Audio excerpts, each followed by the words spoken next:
বিকেলের সেই পড়ন্ত রোদে যখন ছায়াগুলো দীর্ঘ হতে শুরু করত, তখন আমাদের মাঠের ব্যস্ততা থাকত তুঙ্গে। বড় ভাইদের সেই ফুটবল ম্যাচ আর আমাদের সাইড লাইনে দাঁড়িয়ে থাকা স্মৃতিগুলো আজও মনের জানালায় করা নাড়ে। মনে পড়ে ওরা যখন জার্সি গায়ে মাঠে নামতো, আমাদের কাছে ওরা যেন রূপকথার বীর। আমরা অবাক হয়ে তাকিয়ে থাকতাম ওরা কিভাবে বল নিয়ে মাঠ চিরে দৌড়াতো, কিভাবে একে অপরকে পাস দিত। আমাদের ছোট ছোট পায়ে সেই জাদুকরি ফুটবল খেলার খুব ইচ্ছে থাকতো, কিন্তু বড়রা বলতো যা বাড়ি যা, এখন ছোটদের খেলার সময় না। তখন বাড়ির পথে হাঁটার সময় মনে হতো আকাশটা যেন একটু বেশিই ধূসর, কিন্তু বাড়ি ফিরলে শুরু হতো আসল যুদ্ধ। ফুটবল খেলার লোভ সামলাতে না পেরে লুকিয়ে বন্ধুদের সাথে পাড়ার মোড়ে গিয়ে খেলা, আর ফিরতে দেরি হলে মার হাতের সেই বকুনি। পায়ের ধুলো ঝাড়তে ঝাড়তে যখন ঘরে ঢুকতাম, তখন মনে হতো যেন কোনো মহাযুদ্ধ থেকে ফিরেছি। বলটা লুকিয়ে রাখতাম খাটের নিচে, যেন মা খুঁজে না পায়। ধরা পড়ার ভয়ে তখন বুকটা কেমন ধকধক করত। আজ সময় বদলেছে, আমরা অনেক বড় হয়েছি। ইটের কংক্রিটের দেয়ালে ঘেরা শহরে মাঠ কমে গেছে, বড় ভাইদের সেই দাপটো নেই। কিন্তু আজও যখন কোনো রাস্তা দিয়ে হেঁটে যাই আর হঠাৎ ভেসে আসে ফুটবল গড়িয়ে যাওয়ার শব্দ, থমকে দাঁড়াই, বুকটা হাহাকার করে ওঠে।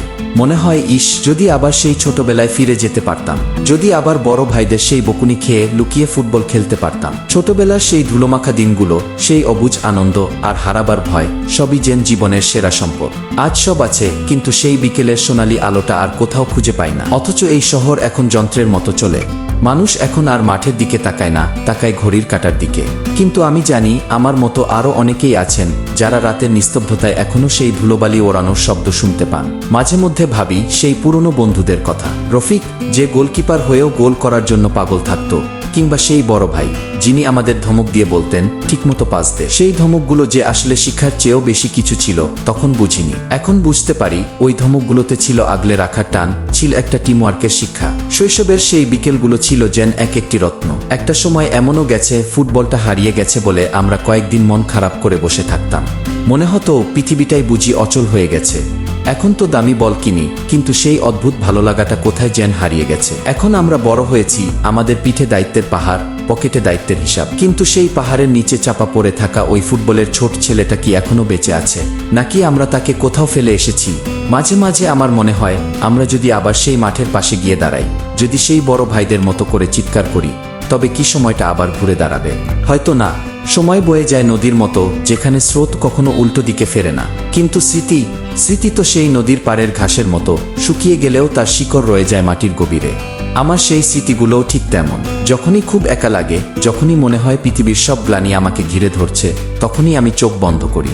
চোখ বন্ধ করলেই দেখতে পাই সেই বিকেলটা, একটু মেঘলা আকাশ, ভেজা মাটির গন্ধ, আর আমার বন্ধুদের সেই প্রাণখোলা হাসি। আমরা তখন জানতাম না এটাই জীবনের সবচেয়ে সুন্দর সময়। আমরা বড় হতে চেয়েছিলাম, আমরা চেয়েছিলাম স্বাধীন হতে। আজ স্বাধীন হয়েছি, কিন্তু সেই স্বাধীনতার ভেতর কেন যেন সেই শৈশবের কারাগারের শান্তিটা নেই। মার বকুনি খাওয়ার ভয়টা এখন আর নেই, কিন্তু সেই ভয়ের মধ্যে যে ভালোবাসার উষ্ণতা ছিল, তা কি অন্য কোথাও পাওয়া সম্ভব? আজও আমি যখন রাস্তা দিয়ে একা হাঁটি, তখন মাঝে মাঝে রাস্তার পাশে ফেলে রাখা কোনো পুরনো ফুটবল দেখে থমকে যাই। মনে হয় কেউ হয়তো এখনো আমার জন্য অপেক্ষা করছে ওই মাঠের কোনায়। কোনো এক বড় ভাই হয়তো এখনো ধমক দেওয়ার অপেক্ষায় বসে আছে। আমাদের শৈশবটা আসলে একটা দীর্ঘশ্বাসের নাম, যে দীর্ঘশ্বাস আমাদের প্রতিদিনের যান্ত্রিক জীবনে এক ফোঁটা জলের মতো শান্তির প্রলেপ দেয়। আমরা তো আসলে বড় হইনি, আমরা শুধু সময়ের সাথে সাথে মুখোশ বদল করেছি। আমাদের ভেতরে সেই ছোট ছেলেটা এখনো ফুটবল হাতে দাঁড়িয়ে আছে, সেই বিকেলের অপেক্ষায়, যেখানে কোনো মা নেই, কোনো বকুনি নেই, নেই কোনো হারানোর ভয়, আছে শুধু বন্ধু, একটা ফুটবল আর অফুরন্ত আকাশ। মাটির সাথে আমাদের সম্পর্কটা আসলে নারীর টানের মতো। গ্রামের সেই কাঁচা রাস্তার ধুলো, যা ফুটবল খেলার সময় আমাদের পায়ের পাতায় লেগে থাকতো, সেই ধুলোর গন্ধে আজও আমি আমার মায়ের আঁচলের ঘ্রাণ পাই। এখন শহরে এসির নিচে বসে যখন কাজ করি, তখন মাঝে মাঝে জানালার বাইরে বৃষ্টির শব্দ শুনলে মনে হয় সেই বৃষ্টি তো আমাদের মাঠের মাটিকেই ভিজিয়ে দিচ্ছিল। আমরা যখন কাদামাখা পায়ে বাড়ি ফিরতাম, মা দুয়ারে দাঁড়িয়ে থাকতেন হাতে লাঠি নিয়ে, কিন্তু তার চোখের কোণে তখন রাগ নয়, বরং দুশ্চিন্তার জল চিকচিক করত। সেই বকুনিগুলো ছিল আসলে এক অদ্ভুত নিরাপত্তা। যেন মা ভয় পেতেন পাছে তার ছেলেটা পৃথিবীর কঠিন বাস্তবতার সামনে হেরে না যায়। আমরা তখন ভাবতাম বড়রা বুঝি আমাদের খেলতে দিতে চায় না, কারণ তারা খেলার মজা বোঝে না। আজ যখন নিজে বড় হয়েছি, তখন বুঝি তারা আসলে আমাদের আগলে রাখতে চেয়েছিল। তারা ভয় পেত পাছে মাঠে খেলার সময় আমাদের হাঁটু ছিঁড়ে রক্ত বের হয়, কিংবা রোদে পুড়ে আমাদের শরীর খারাপ হয়। এই যে আগলে রাখার মমতা, যা আমরা ছোটবেলায় বুঝতে পারিনি, সেটাই তো ছিল আমাদের জীবনের সবচেয়ে বড় নিরাপত্তা বেষ্টনী। এখন সেই মমতা নেই, এখন কেউ নেই যে মাঠ থেকে দেরি করে ফিরলে শাসন করবে। এখনকার স্বাধীনতা কতই না অদ্ভুত, যেখানে নিজের খেয়াল রাখার জন্য মানুষ নিজের কাছেই একা হয়ে পড়ে। শৈশবের সেই দিনগুলোয় বন্ধুদের সাথে ঝগড়া হতো তুচ্ছ কারণে, কে আগে পজিশন নেবে, কে গোল করবে। কিন্তু খেলা শেষে যখন সবাই মিলে মাঠের পাশে একটা নারকেল গাছের নিচে বসতাম, তখন সেই ঝগড়ার রেশটুকুও থাকতো না। সবাই মিলে আখের রস খাওয়া, কিংবা একজনের পকেটে থাকা সামান্য কয়েকটা পয়সা দিয়ে চানাচুর ভাগ করে খাওয়া, সেই ভাগাভাগির মধ্যে যে তৃপ্তি ছিল তা আজকের দামি রেস্টুরেন্টের খাবারে খুঁজে পাওয়া অসম্ভব। মানুষের সাথে মানুষের সম্পর্ক তখন ছিল আত্মার, তথাকথিত সামাজিক বা পেশাদারিত্বের নয়। মাঝে মাঝে ভাবি, এই যান্ত্রিক শহরে আমরা কি আসলে মানুষ রয়েছি, নাকি আমরা শুধু এক একটা নাম্বার হয়ে গেছি? আমাদের শৈশব আমাদের শিখিয়েছিল কিভাবে অন্যের চোট পেলে নিজের বুকটা কেঁপে ওঠে, কিভাবে গোল করার চেয়েও গুরুত্বপূর্ণ হলো গোল হওয়ার মুহূর্তটাকে উদযাপন করা। সেই মাঠের প্রতিটি ঘাস, প্রতিটি ইটের টুকরো, যারা আমাদের গোলপোস্ট ছিল, তারা আজও নিশ্চয়ই আমার অপেক্ষায় আছে। হয়তো তারা বদলে গেছে, হয়তো সেখানে এখন বড় অট্টালিকা উঠেছে, কিন্তু সেই মাটির গভীরে আমাদের পায়ের ছাপগুলো আজও বলজবল করছে। প্রতিটি মানুষের জীবনেই এমন একটা গ্রাম বা পাড়া থাকে যা তাকে আজও টেনে ধরে রাখে। আমরা যতই উপরে উঠি, যতই সাফল্যের শিখরে দাঁড়াই, দিন শেষে আমরা সেই মাঠের কোণেই ফিরে যেতে চাই, যেখানে সূর্যাস্তের আলোয় আমরা ফুটবল নিয়ে দৌড়াতাম। জীবন আসলে অনেকটা সেই ফুটবল ম্যাচের মতোই। একটা গোল করার জন্য আমরা সারা জীবন দৌড়াদৌড়ি করি, কিন্তু দিন শেষে মাঠ ছাড়ার সময় মনে হয় গোলটা কি খুব গুরুত্বপূর্ণ ছিল, নাকি ওই পুরো সময়টা বন্ধুদের সাথে ধুলোমাখা পৃথিবীতে কাটাতে পারাই ছিল জীবনের আসল সার্থকতা। এই বোধটা যখন আসে তখন সময় অনেক ফুরিয়ে যায়, কিন্তু সেই ধুলোমাখা স্মৃতিগুলো আমাদের হৃৎপিণ্ডের স্পন্দনে আজও বেঁচে থাকে, প্রতিটা দীর্ঘশ্বাসের সাথে, প্রতিটা নির্ঘুম রাতের শেষে। সবচেয়ে অদ্ভুত লাগে যখন অনেক রাত করে বাড়ি ফিরি আর রাস্তার পাশে ঝিনি পোকার ডাক শুনি, তখন হঠাৎ মনে পড়ে যায় সেই রাতগুলোর কথা, যখন জানালার পাশে বসে আকাশের দিকে তাকিয়ে থাকতাম। ছোটবেলার সেই স্বপ্নগুলো ছিল কত স্বচ্ছ। মনে হতো একদিন বড় হয়ে আমি পৃথিবীর সবচেয়ে ভালো ফুটবলার হব, কিংবা এমন কিছু করব যাতে পুরো পাড়া আমার নামে গর্ব করবে। বড়রা তখন হাসতো, বলতো মানুষ আগে পড়াশোনা শিখুক, পরে দেখা যাবে মাঠের বীরত্ব। আমরা তখন বুঝিনি বড়দের ওই হাসির পেছনে ছিল এক ধরনের অসহায়ত্ব। তারা জানতো মাঠের সেই ফুটবল আর জীবনের খেলার নিয়ম এক নয়। জীবন নামক মাঠে হারলে তো আর গোলপোস্টের দুই ইটের ওপর বল রেখে পুনরায় খেলা শুরু করা যায় না। মাঝে মাঝে সেই পুরনো ফুটবলটার কথা ভাবি, সেটি ছিল আমার একমাত্র সঙ্গী। বলটা যখন পুরনো হয়ে ফেটে যেত, তখন মায়ের পুরনো শাড়ি থেকে সুতো নিয়ে নিজে হাতে সেলাই করতাম। সেই সেলাইয়ের প্রতিটি ফোড়ে ছিল আমার ভালোবাসা, ছিল আমার মমতা। আজকের দিনে আমরা ব্র্যান্ডের দামি জিনিস খুঁজি, কিন্তু ছোটবেলার সেই হাতে সেলাই করা বলটা যখন পায়ে লাগতো, মনে হতো আমি পৃথিবীর শ্রেষ্ঠ সম্পদ নিয়ে খেলছি। সেই মমতার অনুভূতিটা কি আমরা বড় হওয়ার সাথে সাথে হারিয়ে ফেলেছি, নাকি জীবন আমাদের এতই নিষ্ঠুর করে দিয়েছে যে আমরা আর কোনো কিছুর সাথে মায়া জড়াতে ভয় পাই? এখন যখন দেখি রাস্তার মোড়ে ছোট ছোট ছেলেরা একইভাবে ধুলো উড়িয়ে খেলছে, আমি দাঁড়িয়ে পড়ি। তাদের চোখে মুখে যে আগুনের মতো তেজ, তাদের পায়ের সেই ছন্দ আমাকে আমার শৈশবে ফিরিয়ে নিয়ে যায়। আমি তাদের ভেতরে নিজেকে দেখি।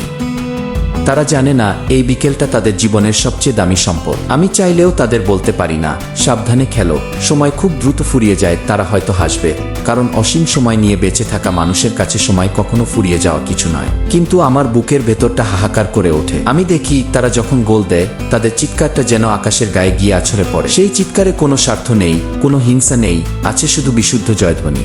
আমাদের শৈশবের সেই মাঠগুলোতে এখন কেবল কংক্রিটের জয় জয়কার, অথচ ওই মাটিগুলো আমাদের কত চোট সামলেছে। কতবার আমরা হাঁটু গেড়ে পড়ে গেছি, কতবার রক্তাক্ত হয়েছি, কিন্তু মাঠের মাটি আমাদের কখনো ফিরিয়ে দেয়নি। সে আমাদের মায়ের মতো আগলে রেখেছিল। আজ যখন বড় হয়ে কষ্টের মুখোমুখি হই, তখন কারো কোল খুঁজি না, খুঁজি সেই মাটির ঘ্রাণ। সেই মাটি আজও আমার চেনা, আজও সে আমার পায়ের স্পন্দন চেনে। আমরা শহরবাসী হলেও আমাদের পায়ের নিচে থাকা ওই সামান্য কয়েক ইঞ্চি মাটি আমাদের শেষ আশ্রয়। মানুষ কেন বারবার শুনতে চায় এই গল্প? কারণ আমরা প্রত্যেকেই ভেতরে ভেতরে সেই মাঠের ছেলেটাকেই খুঁজে বেড়াই। আমরা বড় অফিসের চেয়ারে বসে থাকি ঠিকই, কিন্তু অবচেতন মনে এখনো সেই গোলপোস্টের পাশে দাঁড়িয়ে আছি। আমরা সবাই চাই কেউ একজন আমাদের কাঁধে হাত রেখে বলুক, অনেক খেলেছিস, এবার ঘরে আয়। এই যে ঘরে ফেরার ডাক, এই যে পরম মমতায় কেউ একজন অপেক্ষা করছে, এই অনুভবটাই আমাদের পৃথিবীর সব কষ্ট থেকে মুক্তি দেয়।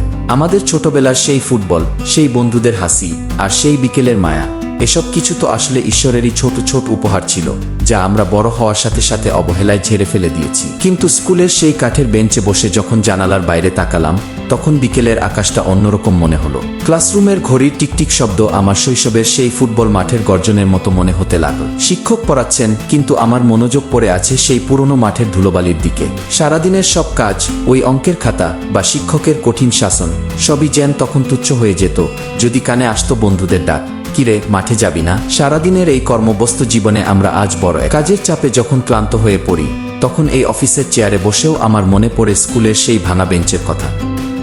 মনে পড়ে কতবার বেঞ্চে বসে ফুটবল খেলার পরিকল্পনা করেছি, কতবার খাতায় বলের আঁকিবুকি কেটেছি। ওই বেঞ্চটা ছিল আমাদের গোপন আস্তানা, যেখানে আমাদের সব স্বপ্নগুলো জমা থাকতো। এখন তো চেয়ার আছে, টেবিল আছে, কিন্তু সেই বন্ধুদের সাথে ঠাসাঠাসি করে বসার সেই আনন্দ কোথায়? এখনকার মানুষের সাথে শুধু কাজ নিয়ে কথা হয়, কিন্তু তখন আমরা কথা বলতাম স্বপ্ন নিয়ে, জীবন নিয়ে, আর ফুটবল নিয়ে। মানুষ কেন বারবার এই গল্পে ফিরে আসতে চায় জানো? কারণ আমরা সবাই সেই ছোটবেলার ছেলেটা হয়েই বেঁচে থাকতে চেয়েছিলাম, কিন্তু সময় আমাদের কেড়ে নিয়েছে। প্রতিদিনের এই যান্ত্রিক জীবন, সকালে ঘুম থেকে ওঠা, অফিসের যানজট, ফাইলপত্রের পাহাড়, সবই যেন এক একটা গোলক ধাঁধা। এই ধাঁধায় হারিয়ে আমরা ভুলে যাচ্ছি আমাদের সেই শিকড়কে, আমাদের সেই মাটিকে। মাঝে মধ্যে খুব ইচ্ছে করে সব কাজ ফেলে দিয়ে সেই স্কুলের ইউনিফর্ম পরে পুরনো সেই মাঠের পাশে গিয়ে দাঁড়াই। দেখি এখনো কি সেই মাটি আমাকে চেনে, এখনো কি সেই ঘাসগুলো আমার পায়ের ছোঁয়া পাওয়ার অপেক্ষায় আছে। জীবনের এই পরন্ত বিকেলে যখন আয়নায় নিজের মুখের দিকে তাকাই, তখন সেখানে বয়সের ছাপ দেখি না, দেখি সেই ছোটবেলার হারানো দিনের প্রতিচ্ছবি। বুকের ভেতরটা তখন হু হু করে কেঁদে ওঠে। মনে হয় এই তো সেদিন ছিল, বন্ধুদের সাথে ঝগড়া, মার বকুনি, আর শেষ বিকেলে গোল দেওয়ার পর সেই বাঁধনহারা উল্লাস। এখন সাফল্য আছে, খ্যাতি আছে, কিন্তু সেই সাফল্যগুলো যখন একা উপভোগ করতে হয়, তখন তা যেন মরুভূমির তৃষ্ণার মতো মনে হয়। সবচেয়ে বেশি কষ্ট হয় তখন, যখন কারো সাথে সেই পুরনো স্মৃতিগুলো ভাগ করে নেওয়ার মতো মানুষ পায় না। যারা ছিল তারা আজ পরিস্থিতির দাস হয়ে বহুদূরে। আমাদের সেই ফুটবল খেলার টিমটা আজ কোথায়? হয়তো কেউ কোনো দূর দেশে, কেউ বা সংসার সামলাতে ব্যস্ত, কিন্তু আমাদের আত্মার সেই অদৃশ্য সুতোটা কি ছিঁড়ে গেছে? না, আমি বিশ্বাস করি। আজও যখন রাতে একা একা বসি, তখন মনে হয় কোথাও না কোথাও তারা এখনো সেই মাঠের গোলপোস্টের পাশে দাঁড়িয়ে আমার জন্য অপেক্ষা করছে। এই যে দীর্ঘশ্বাস, এই যে বেঁচে থাকার লড়াই, সবই তো আসলে সেই ফেলে আসা শৈশবের দিকেই ফিরে যাওয়ার চেষ্টা। আমরা তো আসলে বড় হইনি, আমরা শুধু অভিনয় করে যাচ্ছি বড় মানুষের। সত্যি বলছি, পৃথিবীর সমস্ত সম্পদ যদি আমাকে ফিরিয়ে দেওয়া হয়, আর তার বিনিময়ে যদি শুধু একটা বিকেল চাই, সেই বিকেলের মতো যে বিকেলে মা ডেকে বলতেন, খেলতে যাস না, খেয়ে নে, তবে আমি বিনা বাক্যে সেই সম্পদ বিলিয়ে দেব। কারণ ওই শাসনটুকুই ছিল পৃথিবীর সবচেয়ে দামি ভালোবাসা। ওই শাসনটাই ছিল মায়া। আজকের যান্ত্রিক পৃথিবীতে আমরা সবাই খুব একা, কিন্তু সেই মাঠের ধুলোবালি আজও আমাদের বলে, তোমরা একা নও, তোমরা আমাদেরই অংশ। আমাদের সেই ছোট্ট মাঠ, সেই পুরনো বল, আর আমাদের সেই অবুঝ হৃদয়ের টান, এসবই তো জীবন।